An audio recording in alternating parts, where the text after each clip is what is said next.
Hey everyone, welcome to another video. This one is another abandoned home walkthrough in Florida. This is a Hurricane Ian flooded home that has been vacant for at least 2 years with squatters living in it. I reached out to the owner and asked if they would mind if I do a walkthrough, and she didn't care. So here we go. The story here is that the owner and his wife, ex-wife, have been divorced for some time. The owner does not live here in Florida, or the husband, ex-husband, does not live here in Florida. And right after the storm, had an agreement with somebody to start to repair the place.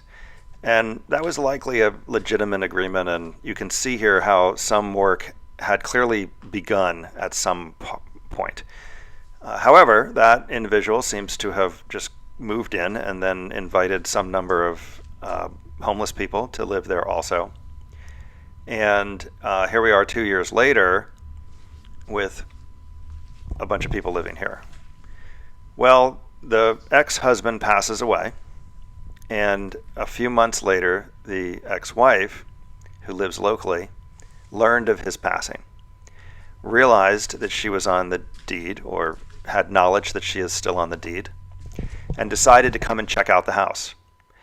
When she arrived, she found these people living here, called the police, and now that an owner is saying, "Get out of my house," the police can act. They arrested everybody, took them away, and here we are. About a month later, it's been uninhabited, and I was able to do this walkthrough. So, sit tight. It's kind of a mess. It is pretty remarkable how people will live when they have to in these conditions, and put together, little areas where they exist, and they, carve out a little bit of living in various rooms in this abandoned house. It's really quite sad, but you can appreciate the human ingenuity of making something work, I guess. Anyway, if you like this kind of stuff, please subscribe. I post new content all the time, and I hope you enjoy the video.